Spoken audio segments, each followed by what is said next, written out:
चलिए मंत्र पाठ। ओम सहनावतु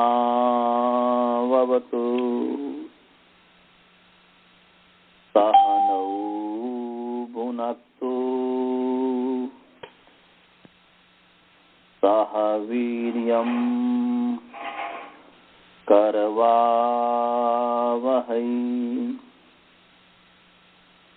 तेजस्विनावधीतमस्तु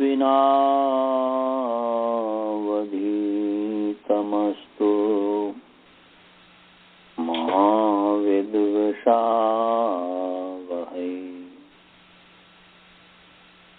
सर्वे भवन्तु सुखिनः सर्वे सन्तु निरामयाः सर्वे भद्राणि पश्यन्तु मा कश्चित् दुःखभाग् भवेत्। ॐ शान्तिः शान्तिः शान्तिः।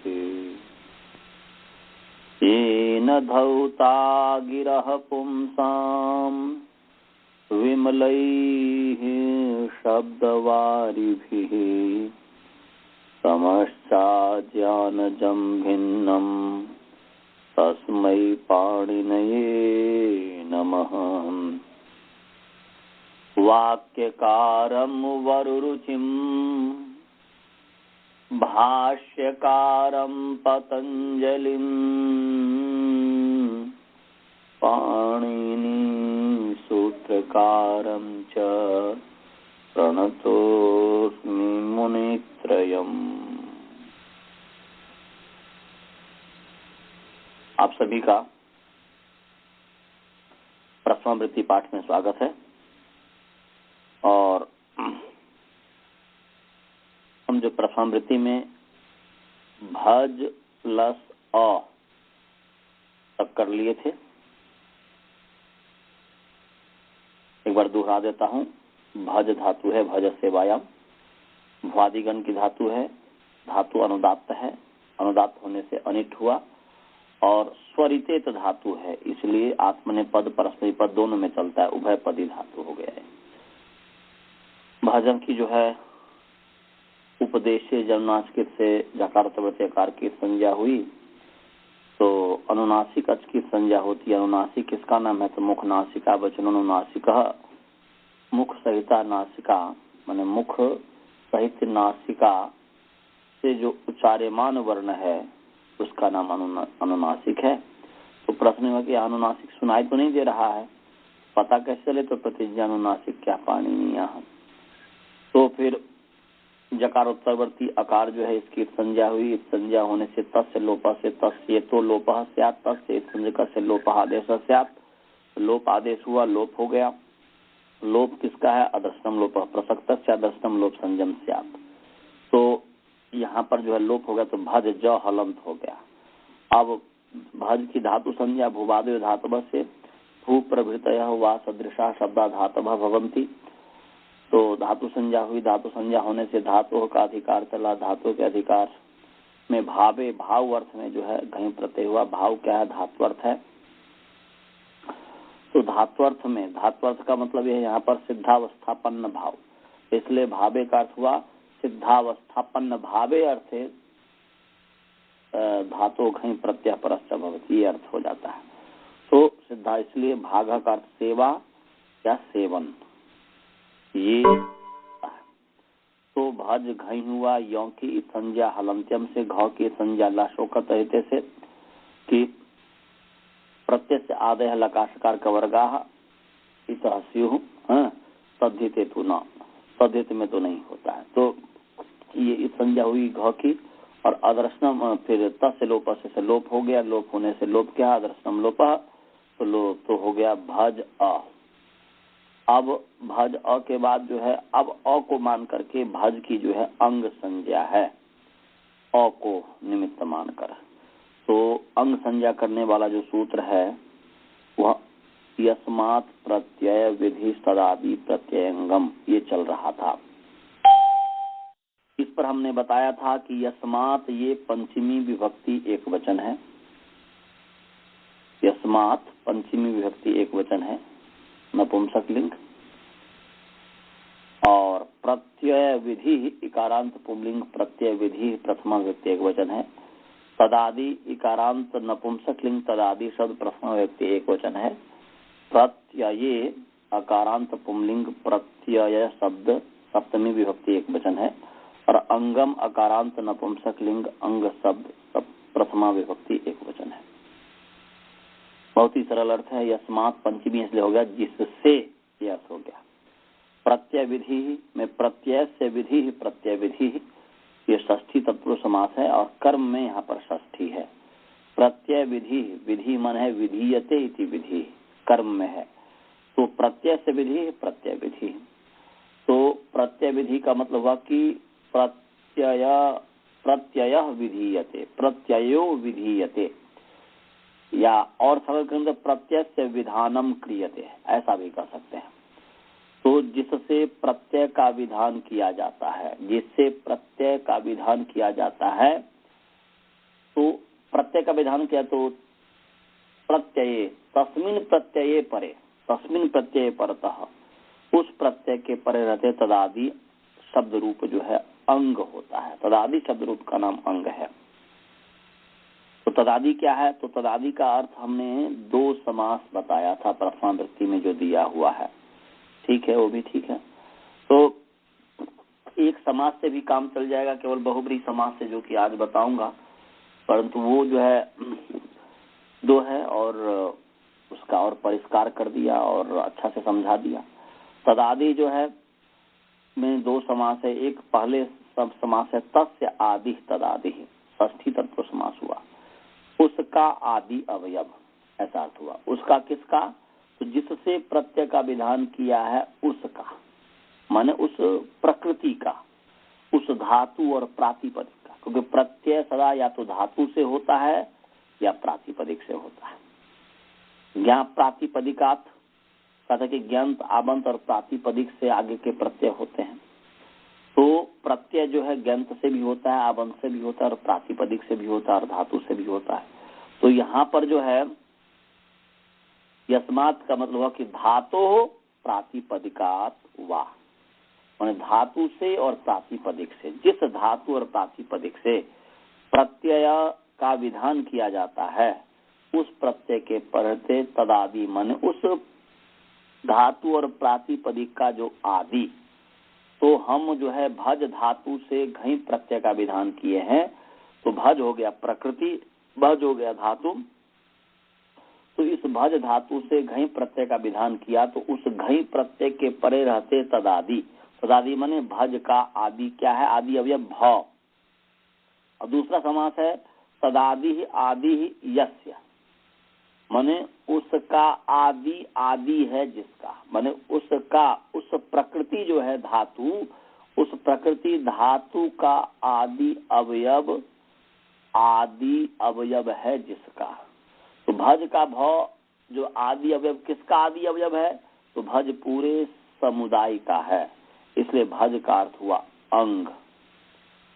और अंग होने से फिर अंगस्य का अधिकार चलता है, जो कि आपको बताएंगे। परंतु तदादि में तस्य आदि तदादि और तदादि आदि यस्य सोपि तदादि कहने की आवश्यकता नहीं है। यहाँ पर एक ही समास से काम चल सकता है, केवल बस बहुब्रीहि समास से तदादि का अर्थ हो जाएगा सह आदि यस्य। तदादि का क्या दूसरा लिखो?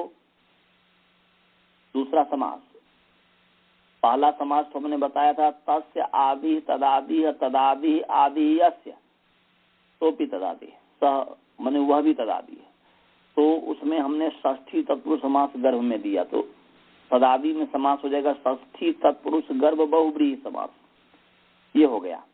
परंतु केवल एक ही समास से भी काम चल सकता है, केवल बहुब्रीहि समास से, तो हो जाएगा तदादि में तत् माने सह का तत्, तत् जो है मूल शब्द है, तो सह आदि यस्य, सह आदि यस्य। हाँ लिखो सह आदि यस्य। लिखा। हाँ, सह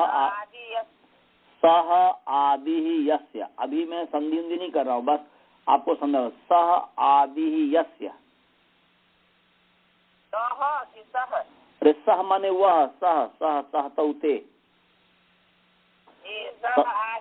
हालांकि संधि होने के कारण सह में विसर्ग समाप्त हो जाता है, इसलिए स आदि ही यस्य, आदि यस्य। यस य के कारण र हो गया, तो स आदिर यस्य तत् तदादि। स आदिर यस्य, स आदिर यस्य तत् तदादि, तत् तदादि बहुब्री समास। केवल एक समास से ही स आदिर यस तत् तदादि। स आदिर यस्य तत् तदादि। क्या लिखा?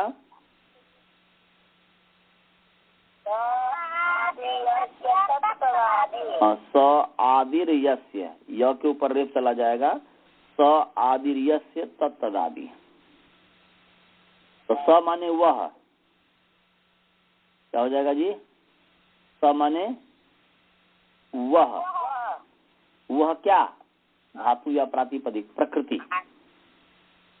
वह माने धातु या प्रातिपदिक। आदि अवयव है जिसका। क्या हुआ जी? वह आदि अवयव है जिसका। हाँ, वह माने वह धातु या प्रातिपदिक। वह धातु या प्रातिपदिक। वह सह माने वह माने क्या? वह क्या? धातु या प्रातिपदिक।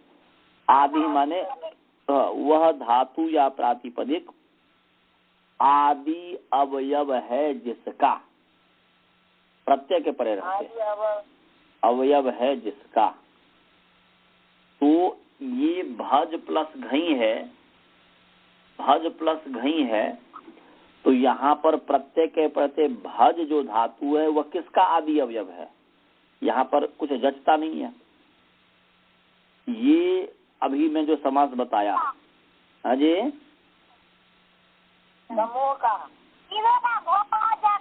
नहीं, मैं वो वाला अब नहीं, वो वाला कल बताया तो समझ गए, उस पर और विचार करना। ये दूसरा मैं कर रहा हूँ, पूरा मैं बोल रहा हूँ। वो इसमें तस् आदि नहीं कर रहा हूँ, सीधे कर रहा हूँ वह आदि अवयव है जिसका। तो भज जो है ये धातु किसका आदि अवयव है? तो नहीं, वो नहीं। अब कल जो पढ़ाया था उसको भूलना नहीं है, मतलब मस्तिष्क में रखना है। वह भी एक प्रक्रिया है, वो भी मस्तिष्क में होना चाहिए जो प्रथमा वृत्ति में है। परंतु एक समाज से भी काम चल जाता है।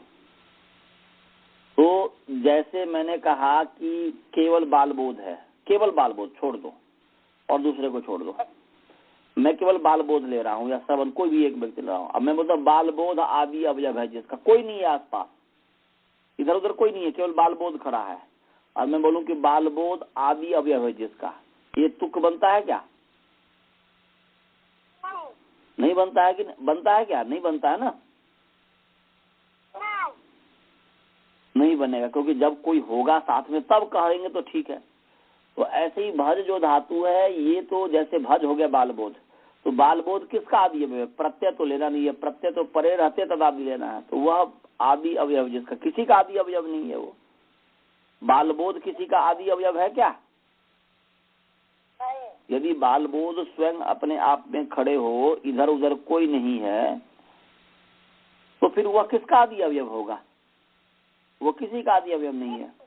तो यहाँ पर ऐसे बाल बोध के स्थान पर हमने भज कर दिया, तो भज आदि अवयव जिसका, तो किसका आदि अवयव है भाई? आसपास तो इधर उधर तो कुछ है नहीं, प्रत्यय परे रहते। भज प्लस घई है तो घई परे है, घई प्रत्यय परे है, भज है, तो भज किसका आदि अवयव है? किसी का आदि अवयव नहीं है। तो ये आप प्रश्न कर सकते हैं कि आचार्य जी आपने जो है कहा कि एक ही समाज से कार्य चल जाएगा, तो यहाँ पर कहाँ हो रहा है? यहाँ तो हो नहीं रहा। अब देखो दूसरे में होगा तो हो जाएगा। जैसे ले लो जैसे पठती है, पठती या कोई भी ऐसा ले लो। जैसे करिष्यति है, क्या है जी? करिष्यति ले लो। तो आप जैसे करिष्यति यदि आप लोगे तो करिष्यति में जैसे आपका क्री धातु है और तिप प्रत्यय है। अब तिप और बीच में जो है स्य प्रत्यय है, स्य है, क्री है, स्य है और तिप है, ये स्थिति है। क्री धातु कौमेरी जो क्री प्लस स्य प्लस ति ये है।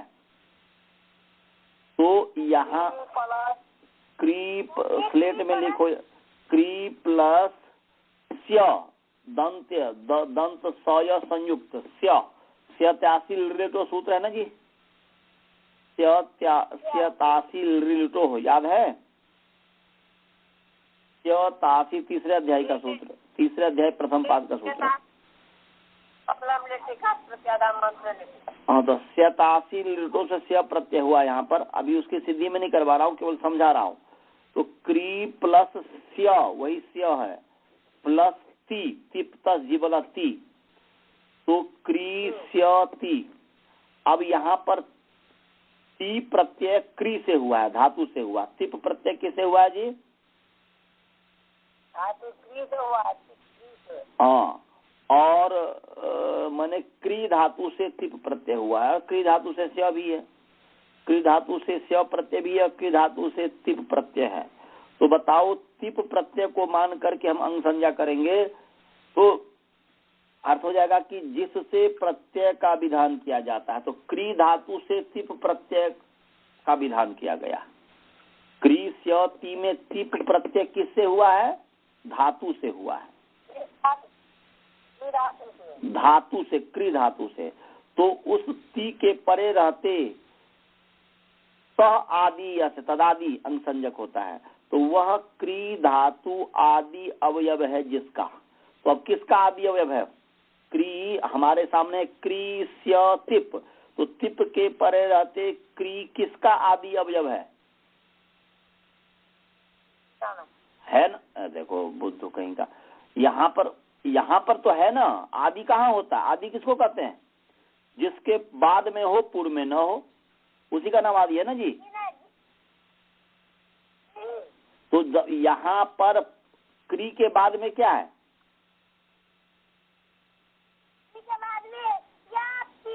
स्या, ती को छोड़ दो, ती तो परे रहते कह रहा कि प्रत्यय परतः, माने वो प्रत्यय परे है तो उसको नहीं लेना है। वो तो क्री और वो तिप के परे रहते क्री किसका आदि अवयव है? तो यहाँ पर आदि किसका आदि अवयव है? बट स्या के तो पूर्व में है वो। आदि अवयव किसका है? फिर वही बात हो जाएगी। मैं बोला कि बाल बोध का सिर किसका आदि सिर है? सिर किसका आदि है बाल बोध में? वेरी नाइस, वेरी, बहुत सुंदर। किसने बोला ये?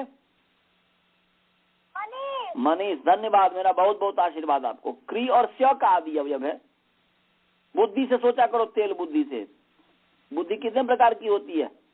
3 प्रकार की। कितने प्रकार की? हाँ, एक है रबर बुद्धि। क्या है जी? रबर बुद्धि, काष्ठ बुद्धि और तेल बुद्धि। तो तेल बुद्धि वाला बनो। काष्ठ बुद्धि तो वह जितना जो है खोद दिया लकड़ी में उतना ही रहेगा, उससे न ज्यादा न उससे कम। और रबर बुद्धि होता है कि रबर को जितना भी फैलाओ फैल जाएगा, फिर टिट फोट टाइट वैसा का वैसा ही हो जाएगा। पढ़ाते समय जितना पढ़ाओ जी जी जी जी हो गया और फिर बाद में जाकर के कुछ नहीं आया कि गुरुजी त्वदीय वस्तु गोविंद तुभ्यमेव समर्पय। गुरुजी आपका ही ये विद्या है, आपको ही मैं समर्पित करता हूँ। बस एक तो ऐसी बुद्धि हुई कि रबर की तरह तो फैल गया पर तो आया कुछ नहीं।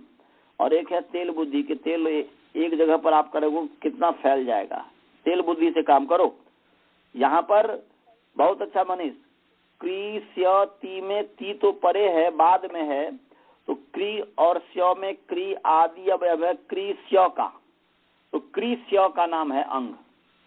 तो वहां पर तदादि का मतलब हो गया कि सह आदि यस्य, वह क्री धातु आदि अवयव है जिसका।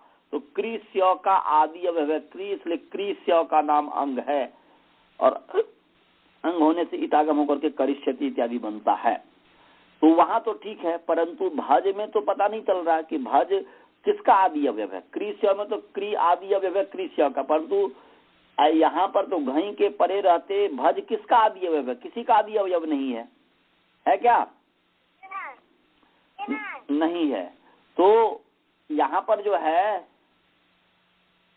अब जैसे मैं पूछूं कि जिसके पास एक ही बेटे हैं, जिसके पास एक ही पुत्र है, और उससे मैं पूछूं कि भाई आपका बड़ा बेटा कौन है और आपका छोटा बेटा कौन है, तो क्या बोलेंगे? एक ही जिसके पास बेटा है या बेटी है, कोई भी संतान है, तो आपके बड़े संतान कौन है, छोटे संतान कौन है, तो क्या बोलेंगे? यही मेरा बड़ा बेटा है और यही मेरा छोटा बेटा है, कहेंगे कि नहीं कहेंगे? जब एक ही बेटा हो तब कहेंगे यही मेरा बड़ा भी है और यही मेरा छोटा भी है। हाँ, तो जब एक होता है तो एक में ही बड़ा और छोटा का व्यवहार हो जाता है। जब बड़ा का काम आएगा तो बड़ा हो गया, छोटा का काम हो गया तो छोटा हो गया। आद्यंत वदे कस्मिन एक सूत्र है कि एक में ही आदि अंत के समान व्यवहार हो जाता है। वो आगे जो बताएंगे, मतलब जिसके पास एक पुत्र हो वही बड़ा पुत्र है, वही छोटा पुत्र है। समझ में आ गया? समझ में आया मनीष? एक के पास जब किसी के पास एक ही पुत्र हो, एक ही संतान हो, एक ही पुत्री हो, उसको पूछे कि आपके पास बड़ी बेटी कौन है आपकी, तो क्या कहेंगे? यही मेरी बड़ी बेटी है और यही मेरी छोटी बेटी है, यही मेरा बड़ा बेटा है, यही मेरा छोटा बेटा है। तो ऐसे ही जब कहेंगे कि आदि, कि वह आदि अवयव है, वह धातु माने सह आदि, वह धातु आदि अवयव है जिसका, भाई अब किसी का आदि तो वही आदि है, बस ऐसा मान लिया। वहाँ जीरो कुछ नहीं है, तो जीरो माने पूरे समुदाय, भज और जीरो पूरा मिलकर के आदि अवयव हो गया, माने वही आदि है। जब अंत का व्यवहार होगा तो वही अंत हो जाएगा। ये आद्यंत वदे कस्मिन से एक में ही आदि और अंत के समान कार्य हो जाते हैं। ये मान करके, सिद्धांत मान करके यहाँ पर बस भज किसका आदि अवयव हो गया, तो भज जो है बस वही आदि अवयव है किसका, वो अपने का ही आदि अवयव है। माने भज जीरो प्लस जीरो, वहां आगे कुछ नहीं है, घई के और भज के बीच में कुछ नहीं, खाली स्थान, वो उसी का भज अपने आप में आदि है। समझ में आया जी? हाँ, तो उसके आधार पर काम चल जाएगा। तो इसलिए एक ही धातु से एक ही क्या बोलते हैं कि समास करने से काम चल जाएगा। तदादि मैंने सह आदि यस या तत् प्रकृति रूपम आदि ही आदि यस। क्या कहेंगे? तत् माने प्रकृति रूपम, प्रकृति में दोनों आ गया। सह से तो केवल धातु आया, प्रातिपदिक नहीं आएगा, क्योंकि प्रातिपदिक तो नपुंसकलिंग है, अर्थ बोलो धातु र प्रत्यय प्रातिपदिकम नपुंसकलिंग है। तो इसीलिए ऐसे प्रयोग करो जिसे नपुंसकलिंग करने से दोनों का प्रयोग हो जाती है, सबका ग्रहण हो जाता है। तो तत् का मतलब तत् प्रकृति रूपम आदि यस्य, ऐसा लिख लो। दूसरा लिखो तत् प्रकृति रूपम, प्रकृति माने धातु प्रातिपदिक दोनों, तत् प्रकृति रूपम आदि यस्य। तत् प्रकृति रूपम, जब रूपम नपुंसकलिंग लिखा तो आदि भी नपुंसकलिंग ही होगा, तो आदि फिर नहीं होगा। तत् प्रकृति रूपम आदि यस्य, क्या लिखेंगे? प्रकृति रूपम आदि यस्य। हाँ, सतदादि माने सॉरी तत् तदादि, सॉरी तत् तदादि माने वह प्रकृति रूप आदि अवयव है जिसका, तो भज किसका आदि अवयव है? वह अपने आप का आदि अवयव, माने वही आदि है। वह वहां पर बुद्धि में बस आगे कुछ नहीं है, तो वह वही आदि हो गया, आदि अवयव अपने आप में आदि अवयव हो गया अपने आप में। भाई बालबोध किसके आदि में है? तो बालबोध अपने आदि में, अपने ही आदि है। किसके अंत में? वही अंत है, वही आदि है। समझे जी? हाँ, ये करके व्यवहार में आ जाएगा तो हो जाएगा। तो अर्थ बन गया कि यस्मात् धातु प्रातिपदिकाद् वा प्रत्ययो विधीयते तदादि शब्द रूपम प्रत्यये परतो अंग संयम भवति। या मैंने बताया था कि यस्मात् धातु प्रातिपदिकात् वा प्रत्ययो विधीयते तस्मिन् प्रत्यये परतः तदादि शब्द रूपम अंग संयम भवति या अंग संजकम भवति। ये अर्थ लिखाया था ना जी। तो यहाँ पर अब भज धातु से घई प्रत्यय का विधान किया, तो अघई है तो इस घई प्रत्यय का विधान किया, तो इस घई प्रत्यय के परे रहते तदादि जो भज है वह प्रकृति रूप आदि अवयव या वह दूसरे जो हम बताया था कि भ तस्य आदि तदादि दोनों तरीके से आप कर सकते हो। उस यहाँ पर वो वाला कर लो और दूसरे में दूसरे वाला कर लेना, तो दोनों ठीक है। तो वह भज जो है, भज का भ आदि अवयव है जिस समुदाय का, भज समुदाय के, तो भज हो गया अंग, और अंग होने से अंगस्य का अधिकार चला। अंगस्य कहाँ है जी? छठा अध्याय निकालो, छठा अध्याय चतुर्थ पाद। क्या है जी?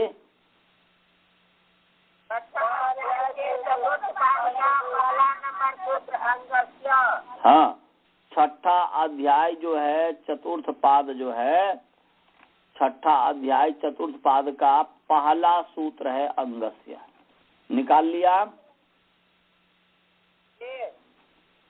अंगस्य जो है अकारांत नपुंसकलिंग अंग शब्द षष्ठी विभक्ति एक वचन है। समझे जी? अंगस्य अकारांत नपुंसकलिंग अंग शब्द षष्ठी विभक्ति एक वचन है। और ये जो अधिकार सूत्र है, हाँ जी बोलो। अकारांत पुंलिंग या नपुंसकलिंग? आप ही बोलो, आप बोलो। अभी क्या पढ़ के आए हो? यस्मात् प्रत्यय विधि सदादि प्रत्ययंगम, अंगम नपुंसकलिंग है कि पुंलिंग है? नपुंसकलिंग। तो फिर अंगम का ही षष्ठी अंगस्य है, तो पुंलिंग होना चाहिए कि नपुंसकलिंग होना चाहिए? नपुंसकलिंग। स्वाभाविक है। आपने जब यस्मात् प्रत्यय विधि सदादि प्रत्ययंगम, अंगम वहां पर नपुंसक लिंग जब आपने जाना, तो अंगस यहाँ पर नपुंसक लिंग होगा, पुंलिंग हो ही नहीं सकता। समझ में आया? बालबोध जी आप समझे? हाँ, तो अंगस्य जो है, तो अंगस्य अकारांत नपुंसक लिंग अंग शब्द षष्ठी विभक्ति एक वचन है। और ये अधिकार सूत्र है। कौन सा सूत्र है जी? अधिकार। अधिकार किसे कहते हैं, याद है? अधिकार किसे कहते हैं ये याद है? बार बार आएगा, याद तो करना ही पड़ेगा। स्वदेशे प्रयोजने शून्यत्वे सति उत्तरत्र अर्थो स्थापकत्वम अधिकारत्वम। क्या है बोलो? प्रयोजने स्वदेशे प्रयोजने शून्यत्वे उत्तरत्र अर्थो स्थापकम अधिकारत्वम। पूरा याद नहीं है आपको? गलती कर दिए, पक्का करके आना, फिर मैं पूछूंगा। कभी आएगा ही, बार बार अधिकार आएगा। जब अधिकार आएगा तो अधिकार पूछूंगा, संज्ञा आएगा तो संज्ञा पूछूंगा कि संज्ञा किसे कहते हैं, विधि आएगा तो विधि पूछूंगा, विधि किसे कहते हैं। तो इसलिए याद होना चाहिए। स्वदेशे प्रयोजने शून्यत्वे सति उत्तरत्र अर्थोस्थापकत्वम अधिकारत्वम। अपने देश में, अंगस्य का अपना देश क्या है? अंगस्य का अपना देश क्या है? देश माने समझते हो? स्थान। हाँ, तो अंगस्य का अपना देश क्या हुआ? अपना स्थान क्या है? यदि मैं पूछूं कि मैं यदि आपसे पूछूं कि आप लोग जहाँ हो, आप लोग का स्थान कहाँ है? कहाँ हो अभी आप? हाँ जी, तो गुरुकुल तो आपका देश गुरुकुल हो गया। जहां पर व्यक्ति बैठा हुआ रहता है, जहां रहता है वह उसका देश होता है। तो अंगस्य कहाँ बैठा हुआ है, कहाँ पर है?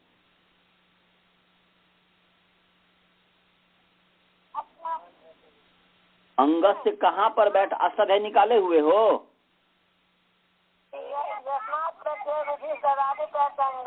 है बुद्धू कहीं का। मैं बोल रहा हूँ अंगस्य सूत्र निकाले हो?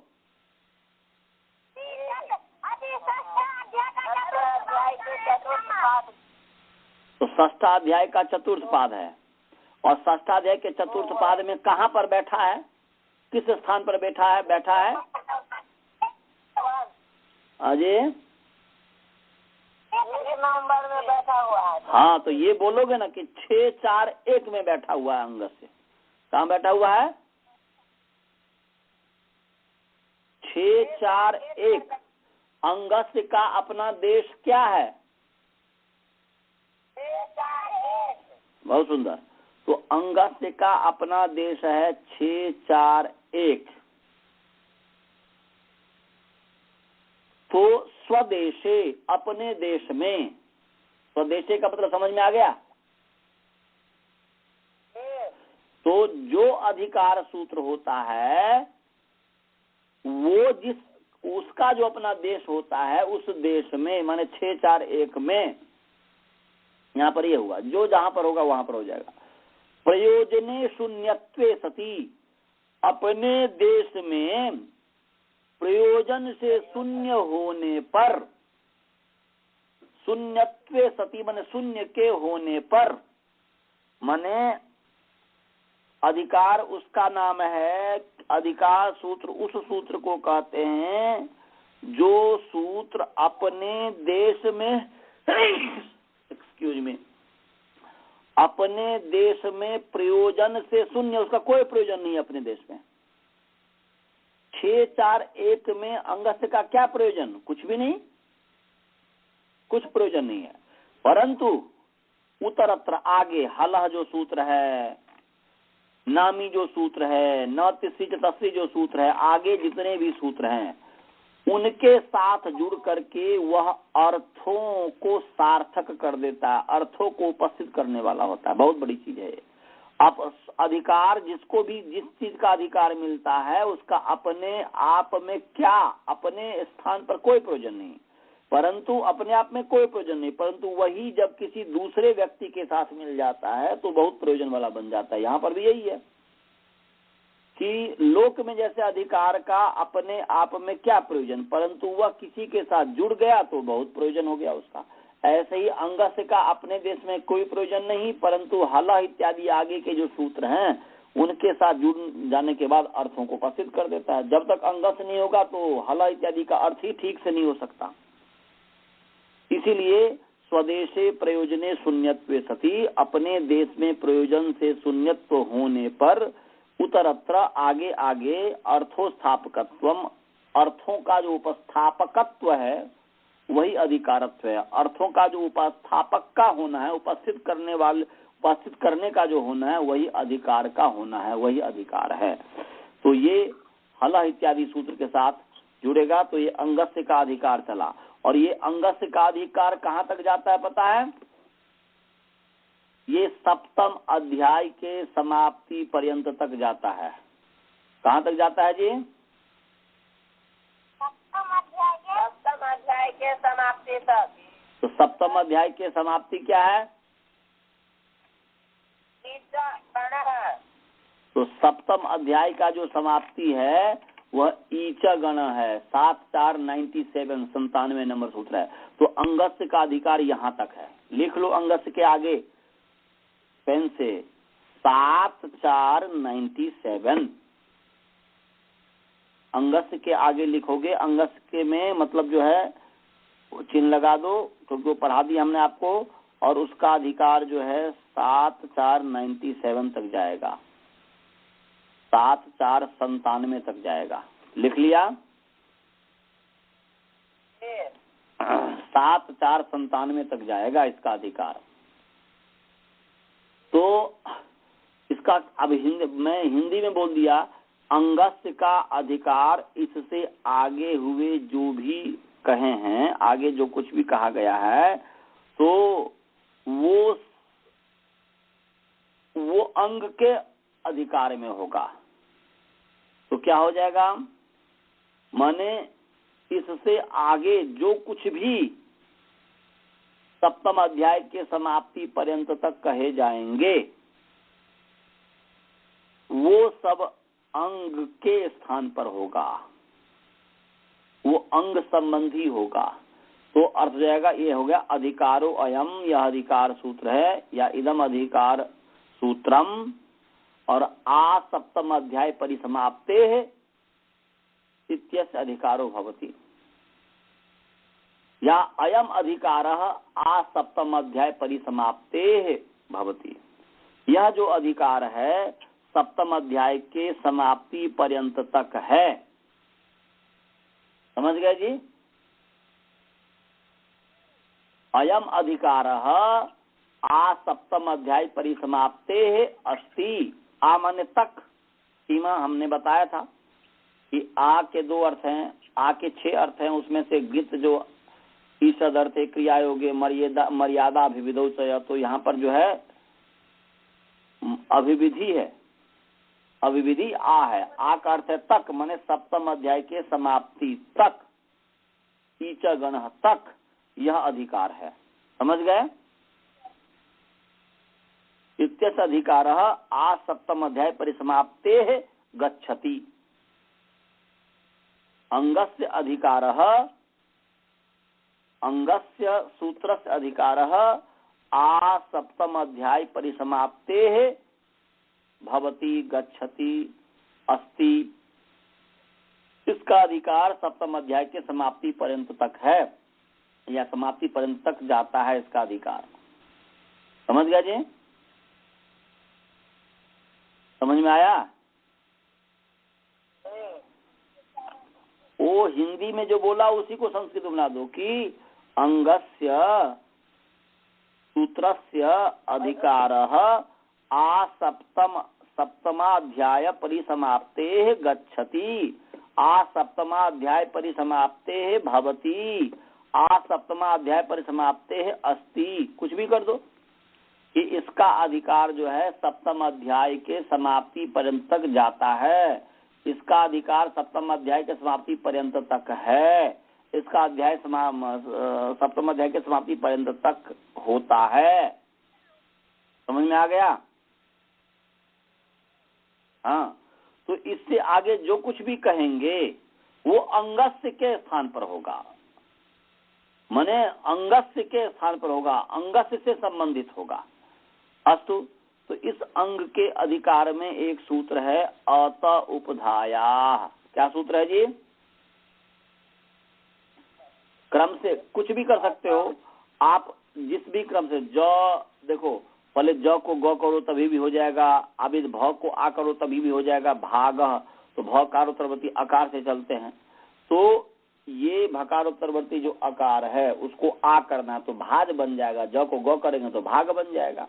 तो अत उपधाया ये सूत्र है। क्या सूत्र है जी? ये निकालो सूत्र, ये सप्तम अध्याय का ही सूत्र है। अत उपधाया कितने नंबर सूत्र है देखिए अनंत जी? अत उपधाया,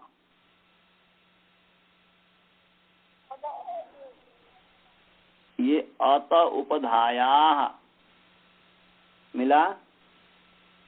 मैं भी अष्टाध्याय निकाल लेता हूँ, कहाँ गया? अत उपधाया, निकालो सूत्र अष्टाध्याय का। अब यहाँ पर अष्टाध्याय के का जो है ना, ये पता चलेगा कि अष्टाध्याय याद है कि नहीं है। अनंत जी निकाल लिए? अत उपधाया सुनाई नहीं दे रहा? नहीं सर जी, निकाल रहा हूँ। मेरी अष्टाध्याय कहाँ गई पता नहीं। अत 7-2-116 कितना है? 7-2-116 7 2 दूसरे अर्ध 116 जी। बाल बोध याद नहीं है आप लोग का? डेली पाठ नहीं करते हो क्या? ये अब ये जरूरत है। 7 2 116 है, निकाल लो।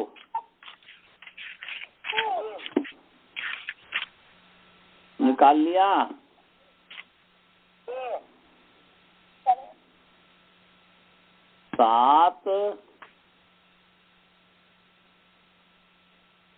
7 2 116 है। तो मुझे भी निकालने दो, मुझे नहीं निकला अभी तक।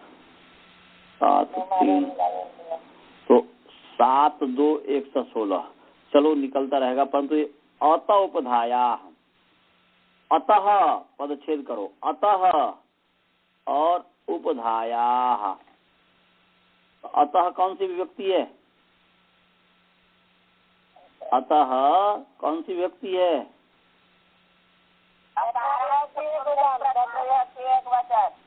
सकारांत नपुंसकलिंग, क्योंकि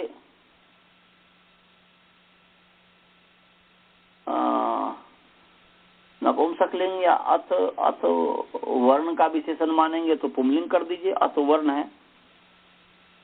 हाँ, सकारांत पुंलिंग अथ शब्द, सकारांत पुंलिंग अथ शब्द षष्ठी विभक्ति एक वचन। पंचमी भी होता है परंतु यहाँ षष्ठी है। क्या जी? पंचमी भी एक वचन होता है, प्रथमा और द्वितीय भी बहुवचन, प्रथमा द्वितीय व्यक्ति बहुवचन, पंचमी और षष्ठी व्यक्ति एक वचन। परंतु यहाँ जो है षष्ठी विभक्ति एक वचन है, समझे? कहाँ हमारे पास जो है 7 2 16 नंबर सूत्र है जी। 116। ओहो, 116 116। हाँ चलिए, अतः नहीं मिला अभी, तो 7 2 116 मैं खोलता हूँ, चलिए कोई बात नहीं। तो अतः तकारांत पुंलिंग अत शब्द षष्ठी विभक्ति एक वचन है। क्या है जी? तकारांत पुंलिंग अत शब्द षष्ठी विभक्ति एक वचन। हाँ, षष्ठी विभक्ति एक वचन है। तो और उपधाया, उपधाया कौन सी व्यक्ति है? उपधाया। हाँ,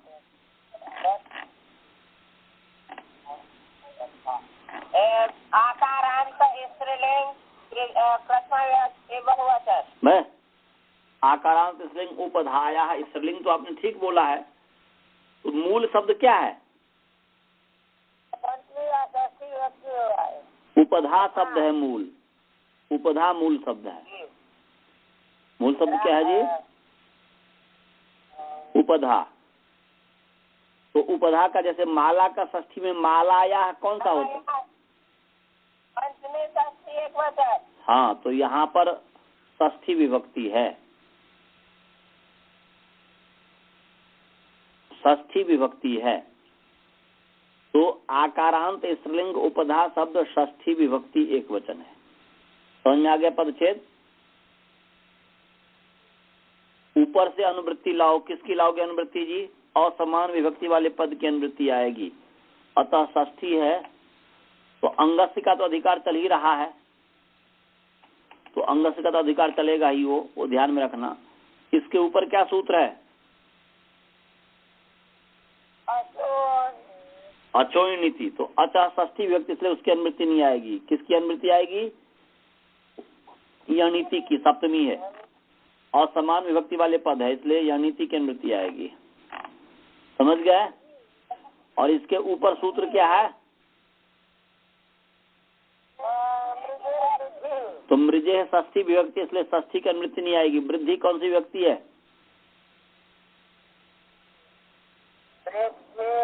प्रथमा विभक्ति एक वचन है, तो इसलिए इसमें अनुवृत्ति आ जाएगी, इसलिए इसमें अनुवृत्ति आ जाएगी। समझ में आ गया? अनुवृत्ति असमान विभक्ति वाले पद की आती है, तो असमान विभक्ति वाले वृद्धि असमान विभक्ति वाले पद है इसलिए उसकी अनुवृत्ति आ गई, या नीति आ गई सप्तमी विभक्ति। तो अब सूत्र बन गया अत उपधाया यनिति वृद्धि और अंगस्य का अधिकार है ही।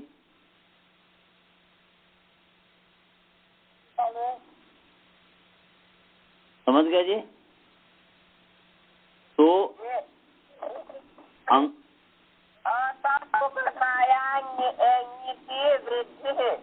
अंगस्य पूरा सूत्र बन गया ना जी। और अनुवृत्ति जब यह नीति किया है अचोई नीति, तो यनिति वृद्धि और अंगस्य, ये तीन की अनुवृत्ति आ गई। अंगस्य का अधिकार है ही, वृद्धि की आ गई, यनिति की आ गई। तो अब सूत्र पूरा बन गया अत उपधाया यनिति वृद्धि अंगस्य। अच्छा जी, यहाँ पर अतः में भी षष्ठी है, उपधाया में भी षष्ठी है। षष्ठी का क्या अर्थ होता है बता है? षष्ठी का अर्थ होता है संबंध।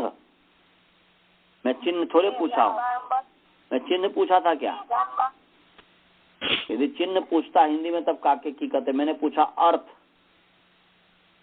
षष्ठी का क्या अर्थ होता है जी? संबंध में ही षष्ठी व्यक्ति होती है ना जी। तो षष्ठी का अर्थ है संबंध। षष्ठी का क्या अर्थ है? संबंध तु षष्ठी, षष्ठी तु संबंध। षष्ठी संबंध है, तो षष्ठी का अर्थ है संबंध। तो संबंध कितने होते हैं पता है? संबंध कितने होते हैं? संबंध बहुत हैं। महाभारत में लिखा है कि 100 षष्ठ्यर्थाः। लिखो 100 षष्ठ्यर्थाः।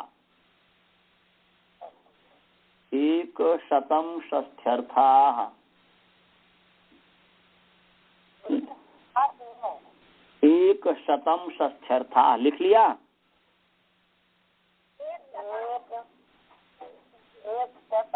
षष्ठ्यर्थाः।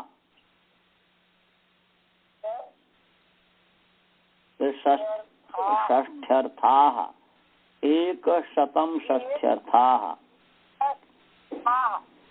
क्या लिखा? 100 षष्ठ्यर्थाः। इसका मतलब क्या हुआ? 100 संबंध। 100 का मतलब क्या हुआ? माने 100, शतम माने 100 और 100 माने 100 है। बट शतम माने 100 और 100 एक ही चीज हुआ ना जी। 100 को संस्कृत में क्या कहेंगे? 100 को संस्कृत में क्या कहेंगे? शतम। और उसमें एक जुड़ा हुआ, तो 100 का मतलब क्या हुआ? 10,000। शतम है वो तो सहस्त्रम हो गया। एक यदि शतम माने 100 तो 100 माने 101।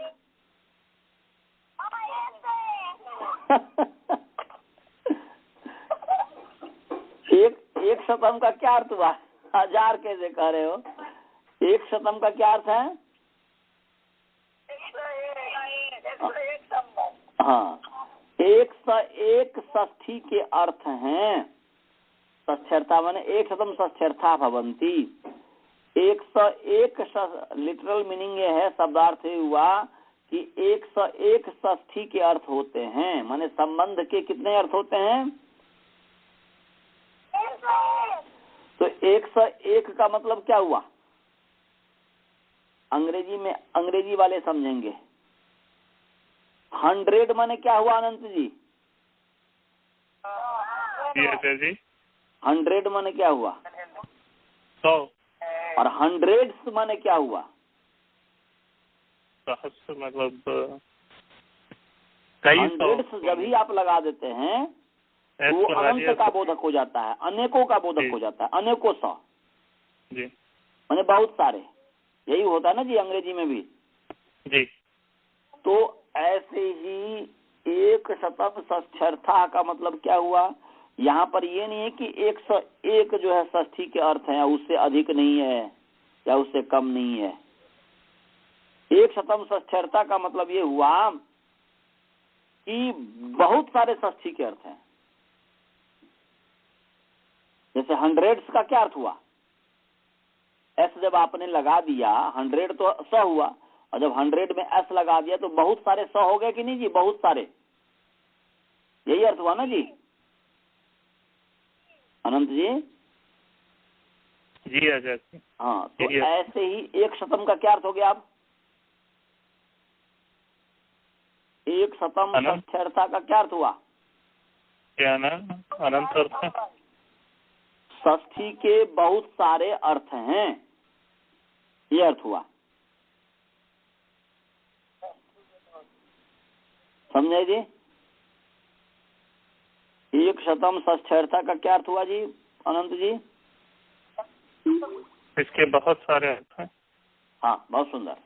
संबंध के बहुत सारे अर्थ हैं। राजभल्ला जी, आपको समझ में आया? आ गया जी। हाँ, जो जितने भी कॉन्फ्रेंस कॉल से जुड़े हुए हैं सबको समझ में आ गया? जय जी इत्यादि को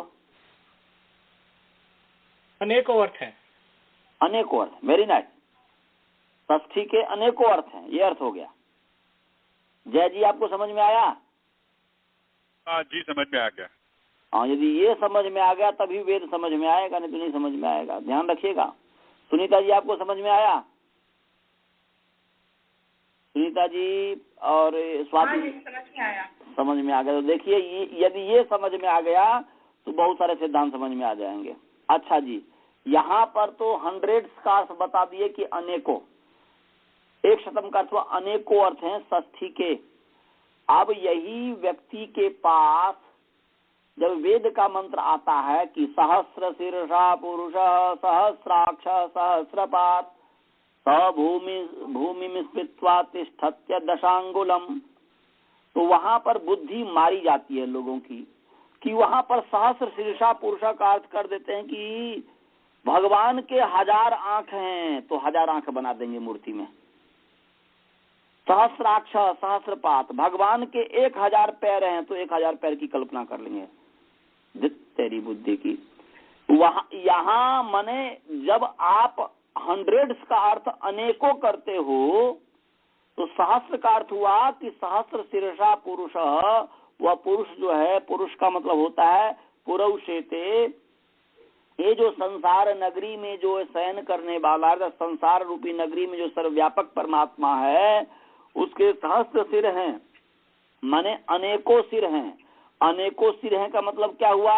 अनेकों 1000 सिर नहीं है। अनेकों सिर का मतलब ये हुआ कि सिर का मतलब है कि बुद्धि, बुद्धि का मतलब है ज्ञान, तो परमात्मा के अनंत ज्ञान हैं, ये वहां पर मतलब है। और सहस्राक्ष का मतलब हुआ सहस्र शीर्षा पुरुष सहस्राक्ष, ऐसे अनेक नेत्र हैं।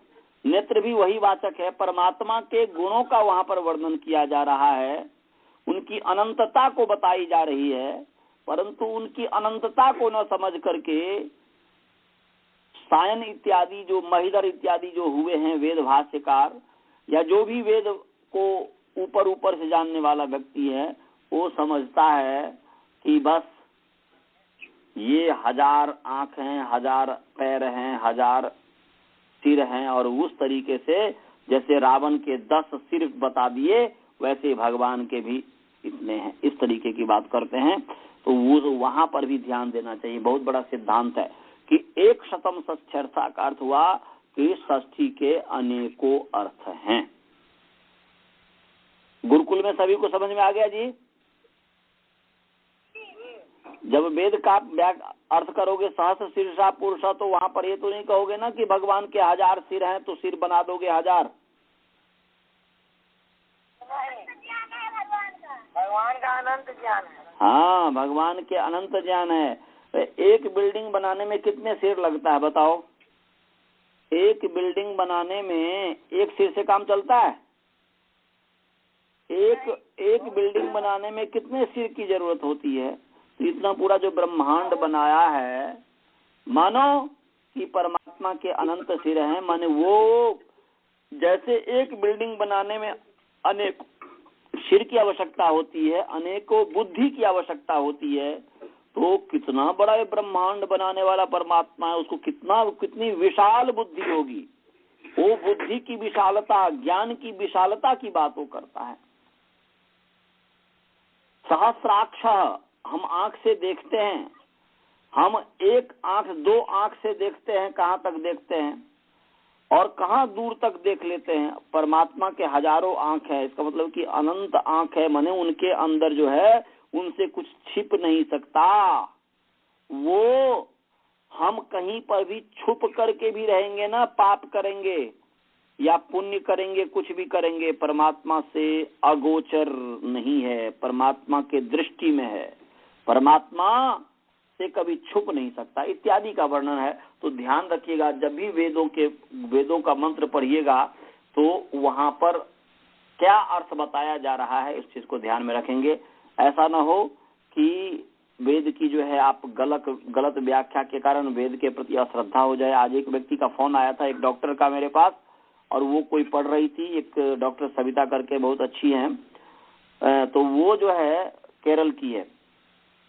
वो हमें फोन किया कि आचार्य जी मैंने आज पढ़ा है, आप कहते हैं कि वेद में हिंसा नहीं है, और देखिए मैं ऋग्वेद और यजुर्वेद में लिखा है कि पशु को काट करके डालने की बात कही जा रही है तो यज्ञ में, तो कैसे हिंसा नहीं है। तो फिर मैं उनको समझाने का कोशिश किया और आगे भी मतलब कोशिश करेंगे। तो कहने का अभिप्राय है इस चीज को समझने का कोशिश करेंगे आप लोग भी।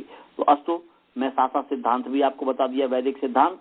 तो अब जो है यहाँ पर 100 षष्ठ्यर्था, हम षष्ठी के 101 अर्थ हैं, मतलब है कि अनेकों अर्थ हैं, संबंध के अनेकों अर्थ हैं। मनीष जी आपको समझ में आ गया? हाँ, तो अनेकों अर्थ हैं षष्ठी के। तो एक सूत्र है षष्ठी स्थानीय योगा। क्या सूत्र है जी? षष्ठी स्थानीय योगा। निकालो षष्ठी स्थानीय योगा सूत्र निकालो, षष्ठी स्थानीय योगा सूत्र निकालो।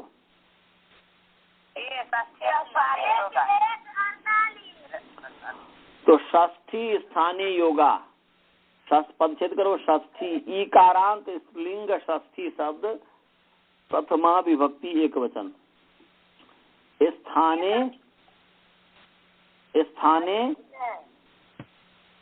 स्थाने अकारांत नपुंसक लिंग स्थान शब्द सप्तमी विभक्ति एक वचन।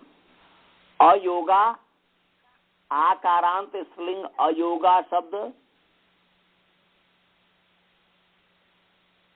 प्रथमा विभक्ति एक वचन। पदच्छेद समझ में आ गया जी?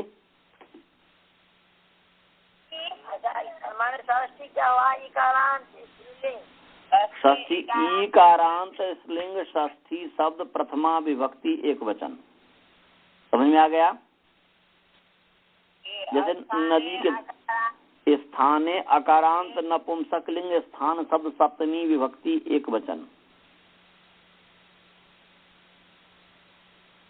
समझे? और अयोगा, स्थानीय अयोगा का उसके संधि हो गई है। अयोगा आकारांत स्त्रीलिंग अयोगा शब्द प्रथमा विभक्ति एक वचन, माला की तरह। समझ में आ गया? पदच्छेद समझ गए आप लोग? हाँ जी जी। हाँ, नहीं समझ में आया बालबोध जी? बहुत ही सरल। षष्ठी अयोगा है, वहां पर स्थानीय अयोगा में संधि हो गई है और ए बन गया है। एंगी पर रूपम सूत्र से जो है क्या बोलते हैं, ओह एंगी पर रूपम नहीं, क्या है सूत्र जी? एंगा पदांता दति, एंगा पदांता दति से पूर्व रूप हो गया है, तो अयोगा का अ ए बन गया, तो स्थाने योगा बन गया, षष्ठी स्थाने योगा। वहां पर संधि हो गई है। एंग पदांतादति सूत्र से स्थाने प्लस अयोगा में अ ए बन गया, अ ए में जाकर के मिल गया, तो अ जब ए में जाकर के मिल गया तो तभी तो स्थानीय योगा ही रहेगा ना, जो वहां पर एस का चिन्ह दे दो,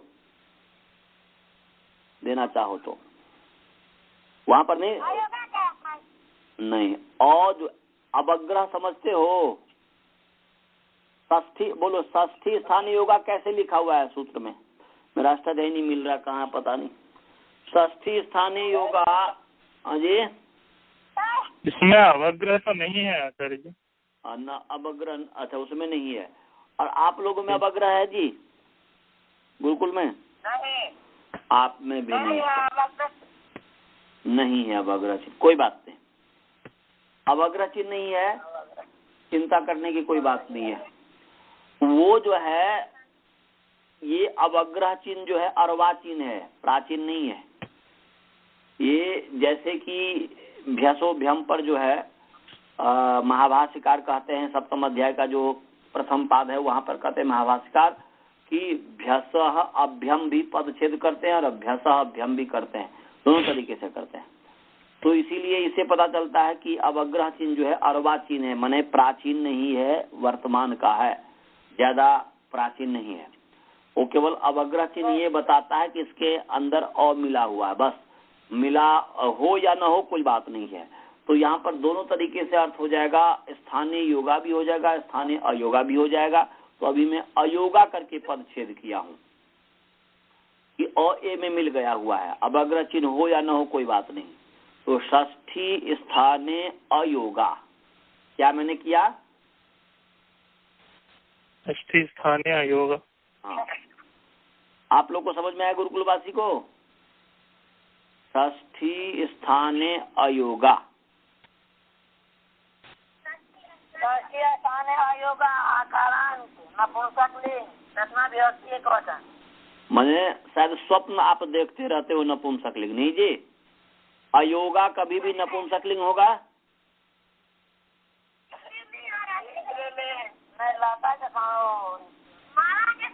तो लता और माला नपुंसकलिंग है क्या? तो किस आधार पर, जैसे कोई शराब पिया रहता है और कुछ का कुछ बोल दिया, ऐसे बोलते हो क्या? कुछ समझ कर बोलो। अयोगा आकारांत स्त्रीलिंग, अयोगा शब्द प्रथमा विभक्ति एक वचन, समझ में आया? हाँ, और षष्ठी भी स्त्रीलिंग है, ईकारांत स्त्रीलिंग नदी की तरह, और स्थानीय नपुंसकलिंग है, अकारांत नपुंसकलिंग सप्तमी व्यक्ति एक वचन। पदच्छेद समझ में आ गया जी? एक ये पदच्छेद है।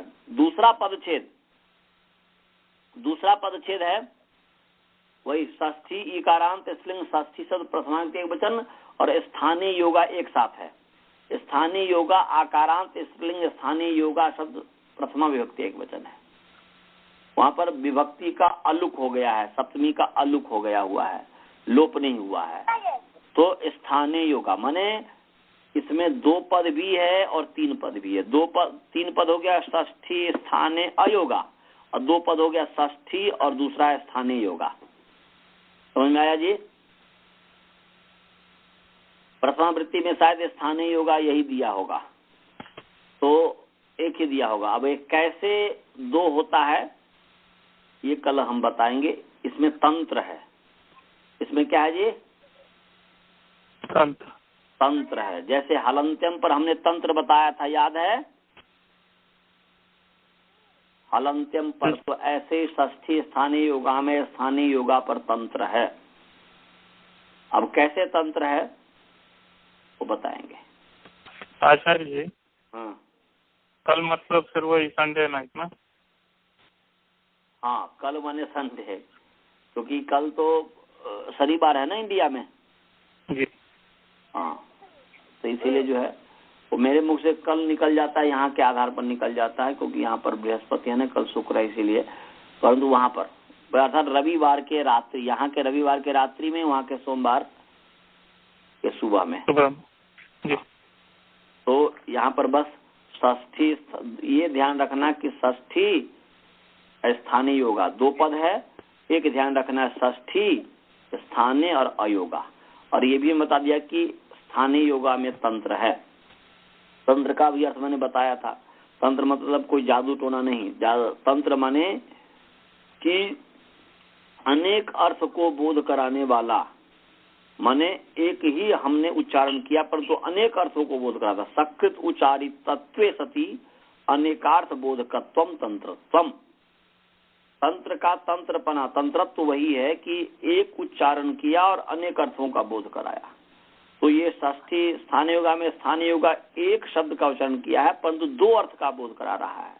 एक अर्थ कराएगा षष्ठी स्थानीय योगा, एक अर्थ कराएगा स्थानीय योगा का जो अर्थ होगा मिला हुआ सो, और एक कराएगा स्थानीय अयोगा, ऐसा करके। तो तंत्र है, उस तंत्र के संबंध में फिर जो है इससे क्या अर्थ बनेगा वो आपको बताएंगे, जो कि प्रथमावृत्ति में नहीं लिखा हुआ है। प्रथमावृत्ति में बस वो ये है, या इसमें भी नहीं, सिद्धांत कौमुदी में भी उस तरीके से नहीं समझाया है, केवल वो लिख दिया हुआ है कि और निर्धारित संबंध विशेष षष्ठी स्थानीय योगा बोध्या, बस एक केवल अर्थ लिख दिया हुआ। उसको किस तरीके से करना सुनी समझाया है मैं, जो कि अगले सप्ताह आपको अगले रविवार को, जब भी रविवार जो आएगा उसके रात में और इंडिया के सोमवार को समझाएंगे। यदि आप लोगों को कोई प्रश्न हो इसमें तो अभी आप पूछ सकते हैं। पहले मैं स्काइप वाले से पूछता हूँ, आप लोगों को कोई प्रश्न है जी? नहीं जी। स्काइप में सुनीता बहन जी, स्वाति बहन जी? नहीं जी, नहीं समझ में आया। समझ में आया। और स्वाति जी? समझ में आया आचार्य जी। अच्छा, और आप लोगों में किन्हीं को कोई प्रश्न है कॉन्फ्रेंस कॉल वाले में? नहीं आचार्य जी। नहीं जी। चले नहीं है। वेणु जी, जय जी, वेणु जी जुड़े हुए हैं क्या? जी जी जी, नहीं जी। और आप लोग गुरुकुल वाले को समझ में आया कुछ? मेन तो चले ही गए, अभी गुरुकुल से दिल्ली आ गए हुए हैं, तो इसीलिए तब भी आप लोग कोशिश करो समझने का। हमें समझ में, मनीष अच्छा समझ रहा है, बुद्धिमान है, धन्यवाद। आप लोग विचारते हो कि नहीं? हाँ, विचारा करो। देखो जब मैं पढ़ता था 16 वर्ष का था, 15-16 वर्ष का था, तो 15-16 वर्ष में प्रथमावृत्ति शुरू किया था। पहले एक पाठक पढ़ा था, तो जो मैं जितना मैं पढ़ता था उतना विचार करके और फिर जो है दूसरे को पढ़ा भी देता था, दूसरे विद्यार्थी को, अपने मित्र वर्ग को। तो ऐसे ही कोशिश करना। हम करते थे, सामने वाले को समझ में आए या ना आए, बस मैं अपना बोल दिया। तो ऐसे ही जब आपको भी बोलने का अभ्यास हो जाएगा, समझाने का अभ्यास हो जाएगा, तो आगे अच्छा काम करेगा। इसको ध्यान में रखना है। तो मंत्र पाठ करें? हाँ जी। चलिए, ओम पूर्णमदः पूर्णमिदं पूर्णात् पूर्णमुदच्यते पूर्णस्य पूर्णमादाय पूर्णमेवावशिष्यते। ओम शांति शांति शांति।